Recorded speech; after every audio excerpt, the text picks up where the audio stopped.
Shalom, KPW Tomang yang dikasihi Tuhan. Bersyukur hari ini kita bisa ketemu melalui video ini. Dan saya bersyukur karena saudara semua tetap semangat untuk bersekutu dan juga belajar firman Tuhan. Nah, pada minggu ini atau di minggu ini kita memulai pelajaran baru dengan judul interdependensi. Jadi singkatnya artinya bicara tentang saling bergantung satu dengan yang lain, saling membutuhkan di dalam persekutuan dan di dalam kehidupan gereja, bahwa seluruh rangkaian pelajaran ini mau menolong kita untuk mengerti bahwa kehidupan kita sebagai warga gereja, sebagai orang percaya adalah satu kehidupan yang saling bergantung satu dengan yang lain. Di dalam gereja kita tidak independen, tetapi kita interdependensi. Artinya kita saling membutuhkan satu dengan yang lain dan saling bergantung satu dengan yang lain. Nah, di dalam pelajaran yang pertama membuka seluruh rangkaian pelajaran ini yang diambil dari kitab Efesus. Kita akan memperhatikan Efesus pasal 1 ayat 1 dan 2. Tapi sebelumnya mari kita berdoa bersama-sama terlebih dahulu. Tuhan, hamba menyerahkan KPW Tomang kepada Tuhan, semua yang ada dalam persekutuan ini, anak-anak-Mu yang Kau kasihi. Berkati pada waktu malam ini kami akan belajar dan merenungkan firman Tuhan bersama-sama. Urapan dan kuasa Tuhan menaungi kami semua, dan pakai hamba-Mu untuk menyatakan kehendak-Mu. Di dalam nama Yesus kami berdoa. Amin. Nah, saudara, di bagian yang pertama dari pelajaran kita ini dengan judul Aku Kepadamu, diambil dari Efesus 1 ayat 1 dan 2 yang berkata demikian. Dari Paulus, Rasul Kristus Yesus oleh kehendak Allah, kepada orang-orang kudus di Efesus, orang-orang percaya dalam Kristus Yesus, kasih karunia dan damai sejahtera dari Allah Bapa kita dan dari Tuhan Yesus Kristus menyertai kamu. Dan kita tahu bahwa Paulus memiliki hubungan emosi yang cukup dekat dengan jemaat ini, sebab di jemaat ini dia bisa melakukan satu pelayanan, terobosan pelayanan yang luar biasa. Dan oleh karena hubungan yang dekat dengan mereka, akan dikatakan kurang lebih dia ada di sana selama 3 tahun ya, melayani, menyampaikan firman Tuhan dan mengajar. Dan kalau kita belajar kemudian bahwa ketika dia tahu ada persoalan-persoalan di jemaat Efesus ini, akhirnya dia menulis surat ya kepada mereka. Nah, kita tahu betapa Paulus punya konsentrasi dan dia punya perhatian yang sungguh kepada jemaat ini. Nah, itu terbukti kalau dalam perjalanan pelayanannya yang terakhir, kalau kita membaca di Kisah Rasul pasal 20 ayat 31, pada waktu dia tidak bisa pergi ke Efesus lagi, dia menyuruh orang untuk memanggil tua-tua ya, atau penilik jemaat yang ada di sana. Di dalam ayat yang pasal 20 ayat 31 dikatakan begini, sebab itu berjaga-jagalah dan ingatlah bahwa aku tidak 3 tahun lamanya siang malam dengan tiada berhenti hentinya menasihati kamu masing-masing dengan mencucurkan air mata. Jadi dia memanggil sekelompok orang dari Efesus, yaitu para penilik jemaat atau para tua-tua di jemaat itu, dan kepada mereka dia memberi pesan ini bahwa mereka harus melanjutkan pelayanan di Efesus dengan sungguh-sungguh. Suatu pelayanan yang telah dimulai oleh dia selama 3 tahun, ya, siang malam dia penuh pengorbanan dan kasih kepada jemaat di Efesus.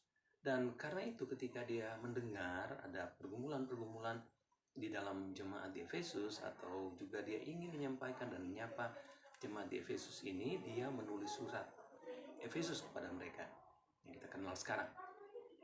Nah, memang kalau kita melihat merujuk kepada kitab Wahyu pasal yang kedua, kita tahu juga bahwa di Efesus ini memang sempat ada masalah. Walaupun jemaat ini satu jemaat yang sangat dinamis dalam pelayanan iman kepada Tuhan, mereka sangat serius melayani, mereka sangat serius, tekun dalam pembelajaran akan firman Tuhan. Tetapi dalam Efesus kita juga menemukan di dalam kitab Wahyu bahwa di jemaat Efesus ini ada problem, yaitu kasih yang mula-mula. Mungkin ada satu hal yang telah membuat mereka terjebak ke dalam rutinitas, tapi tidak lagi melakukan semua pekerjaan-pekerjaan iman mereka itu dengan hati yang berkobar-kobar dengan kasih kepada Tuhan Yesus. Oleh karena itu, di Wahyu kemudian kita tahu bahwa Paulus mengingatkan mereka, Tuhan mengingatkan mereka melalui Rasul Yohanes supaya mereka memiliki lagi semangat lagi. Nah, dalam surat Paulus kepada jemaat di Efesus ini kita melihat juga bahwa dia memberi dorongan. Dan dorongan-dorongan yang Paulus berikan memang lebih bersifat praktis untuk hal-hal pelayanan yang harusnya mereka lakukan dengan sungguh-sungguh. Nah, tetapi mendahuluinya, ini yang menarik, ya.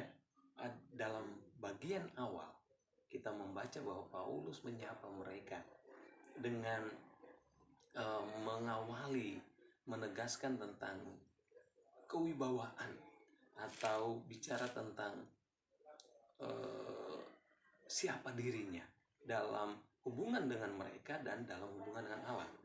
Jadi ada 3 hal yang kita baca dalam bagian pertama ini, yaitu akan kita pelajari di bagian pertama dari ayat 1 dan 2. Ya, ketika Paulus menyapa orang-orang di Efesus ini, pertama-tama dia bilang ya bahwa dia adalah seorang rasul oleh kehendak Allah. Ya, oleh kehendak Allah. Itu dalam pembuka suratnya dia berkata, dari Paulus, Rasul Kristus Yesus oleh kehendak Allah. Jadi ini memang lazimnya orang menyapa dalam sistem surat menyurat. Dia memberitahu ini surat dari siapa dan dia siapa. Dan dalam bagian ini dia menekankan bahwa dia adalah seorang rasul yang dipilih Allah. Nah, ini hal yang menarik untuk kita mengerti.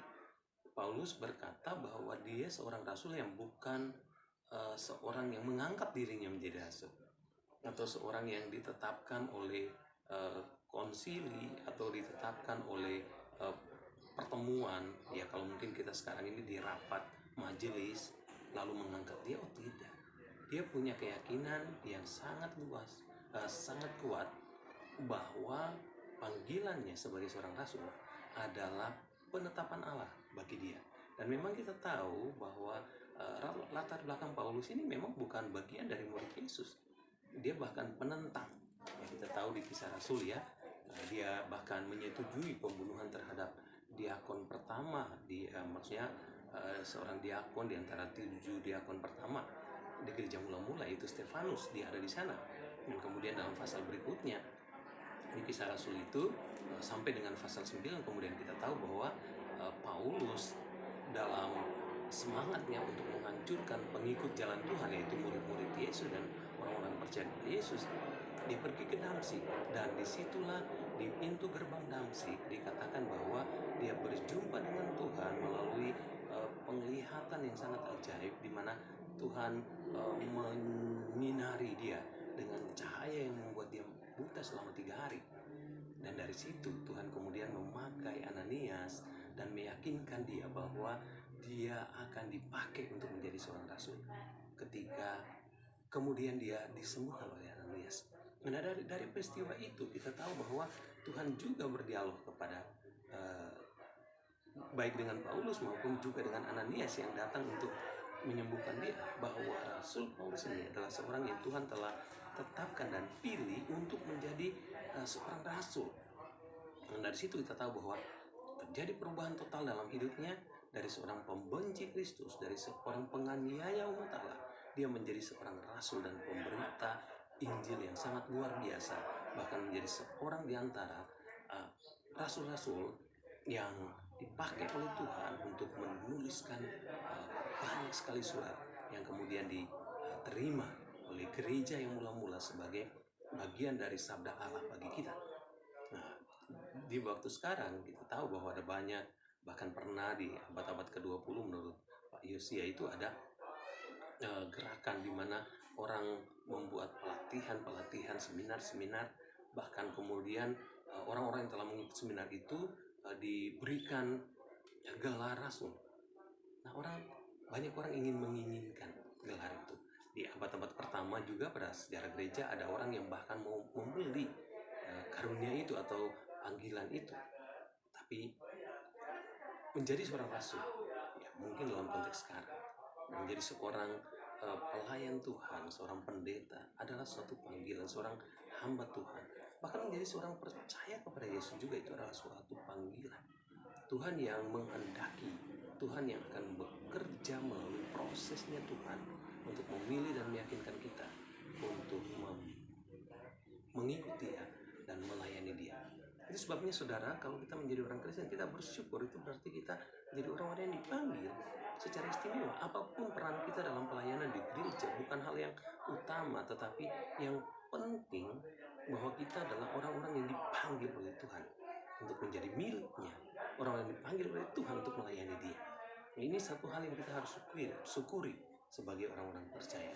Yang kedua yang kita baca juga dari Paulus dalam pembukaan surat kepada jemaat Efesus ini, dia bukan saja mengatakan dirinya sebagai seorang rasul Allah, tetapi dia menyapa orang-orang Kristen di Efesus ini sebagai orang-orang percaya dalam Kristus yang adalah orang-orang kudus. Nah, ini satu istilah yang memang dikatakan dalam Alkitab kepada orang-orang yang percaya pada Yesus. Nah, kalau saudara baca juga surat Rasul Petrus ya, di 2 Petrus pasal 9, dalam ayat itu Petrus juga menyapa orang-orang Kristen yang mula-mula ya, walaupun memang suratnya pada waktu itu kepada orang Kristen yang mula-mula, tetapi dia berkata kepada mereka bahwa kamulah bangsa yang terpilih, imamat yang rajani, bangsa yang kudus. Jadi bangsa yang kudus. Nah, Paulus bilang kamu adalah orang-orang kudus kepada jemaat di Efesus. Pemakaian istilah ini kepada orang-orang Efesus ini bukan satu basa-basi Paulus untuk membuat orang-orang Efesus itu menjadi simpati kepada dia. Dan dia juga bukan sekedar ingin menyenangkan mereka dan mengangkat derajat mereka, tidak. Tetapi ini bicara tentang hakikat sesungguhnya yang sudah dialami oleh orang-orang Efesus, bahwa pada waktu mereka dipilih oleh Allah menjadi orang-orang yang percaya kepadanya, dan karena itu mereka juga beriman kepada Allah di dalam dan melalui Yesus Kristus. Maka sesuai dengan firman Tuhan tadi, bahwa mereka menjadi orang-orang yang dikuduskan, artinya dipisahkan dari dunia ini ya, yang telah dipanggil keluar. Kalau dalam 1 Petrus pasal 2 ayat 9 itu, yang telah dipanggil keluar dari kegelapan kepada terangnya yang ajaib. Nah, istilah yang lain yang kemudian kita pakai untuk menggambarkan orang-orang Kristen adalah eklesia, ya, tentang orang-orang yang telah dipanggil keluar ya untuk menjadi milik Allah. Berarti menjadi orang-orang yang dikuduskan bagi Allah sendiri, dikhususkan. Jadi istilah kudus ini artinya bicara tentang, baik dalam terminologi kata di dalam perjanjian lama maupun perjanjian baru, itu artinya orang-orang yang telah dikuduskan atau dikhususkan ya sebagai seorang percaya kepada Tuhan. Nah, memang ini sesuatu yang istimewa ya, satu hakikat dan satu predikat bagi orang percaya yang sangat istimewa, yang juga menggambarkan pilihan yang istimewa dari Tuhan kepada kita orang-orang percaya. Kalau sudah lihat Yohanes 1 ayat 12 ya, ketika Yohanes berkata di sana bahwa setiap orang yang percaya kepadanya diberi kuasa untuk menjadi anak-anak Allah, yaitu mereka yang terpanggil sesuai dengan rencananya. Jadi orang-orang yang telah terpanggil, yang menerima panggilan Allah untuk percaya kepada Yesus Kristus, mereka menjadi orang-orang terpilih, artinya dikuduskan, dikhususkan kepada Allah. Dan bahkan di Yohanes 1 ayat 12 itu berkata menjadi anak-anak Allah, berarti milik Allah. Satu hak istimewa dan suatu nilai diri yang sangat luar biasa di hadapan Tuhan. Oleh karena itu dia dengan menggunakan istilah ini mau menekankan kepada orang-orang Efesus bahwa kita kemudian harus memiliki rasa tanggung jawab untuk hidup sesuai dengan predikat itu. Karena kita adalah orang-orang pilihan Allah, orang kudus milik Allah, maka harus hidup seperti itu. Jangan lagi hidup sama seperti orang-orang lain. Jangan seperti orang-orang yang belum dipisahkan dari dunia ini untuk menjadi milik Allah. Dan ini luar biasa. Jadi dalam sapaannya kepada mereka supaya mereka mengerti hakikat mereka, dia juga sekaligus mendorong mereka. Nah, pada waktu kita baca nanti pasal-pasal berikutnya dan pelajaran berikutnya, kita tahu bahwa dia mendorong mereka untuk hidup sesuai dengan panggilan mereka. Dan yang menarik dalam ayat 1 dan 2 ini, setelah dia mengatakan tentang siapa mereka, dia juga menyampaikan bahwa mereka, ya, kita dan termasuk kita semua, orang-orang yang telah dipilih Allah, menjadi orang-orang kudus, menjadi orang pilihan Allah, dia menyampaikan satu salam dan yang berarti satu doa, kasih karunia dan damai sejahtera dari Allah Bapa kita dan dari Tuhan Yesus Kristus menyertai kamu, ya. Dia bicara tentang shalom, ya, bicara tentang eirene. Kiranya damai sejahtera Allah itu, ya, menyertai kita semua, menyertai orang-orang di Efesus. Ini bicara tentang tindakan kasih Allah yang sangat besar yang telah Allah berikan kepada kita sebagai orang-orang percaya, yang membuat kita hidup dalam perdamaian dengan Allah. Dan itu berarti kita tidak akan lagi memiliki rasa takut, rasa gelisah, rasa cemas, tapi menggambarkan bahwa kita telah menjadi orang-orang yang dipelihara, diberkati, dan disertai oleh Allah di dalam kekuatan kasih karunia-Nya. Karena itu sangat istimewa. Nah, itu sebabnya dalam ungkapan ayat 1 dan 2 ini, ketika Paulus berkata bahwa dia adalah seorang rasul yang dipilih oleh Allah, yang dipanggil oleh Allah, maka dia punya otoritas untuk mengajarkan firman Tuhan. Dan ketika dia berkata bahwa orang-orang Kristen di Efesus adalah orang-orang yang dipilih dan dikuduskan Allah secara istimewa, maka ada satu panggilan untuk hidup sesuai dengan hakikat itu.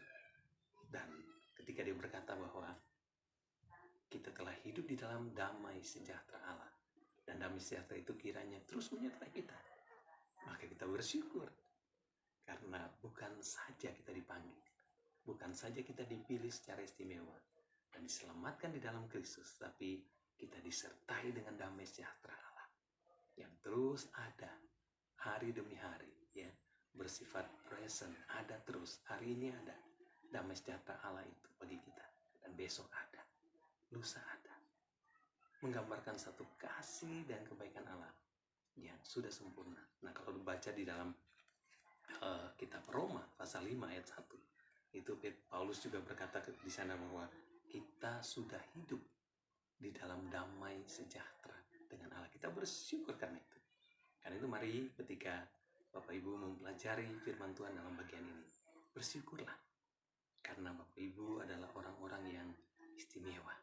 Kita dipanggil, dikuduskan oleh Allah, dipilih oleh Allah, dan diberikan damai sejahteranya, kasih karunia-Nya dan damai sejahteranya yang terus mewarnai hidup kita, menghiasi hidup kita. Bahkan sekalipun kita ada di tengah pandemi ini, kita tidak perlu takut karena ada kasih setia Allah dan ada damai sejahtera Allah yang terus menyertai ibu bapak semua dan saya juga. Tuhan Yesus memberkati. Selamat menikmati kehidupan yang dipelihara oleh Allah dan diberkati sebagai orang-orang yang telah dikhususkan menjadi milik Allah sendiri. Shalom, Tuhan memberkati. Amin.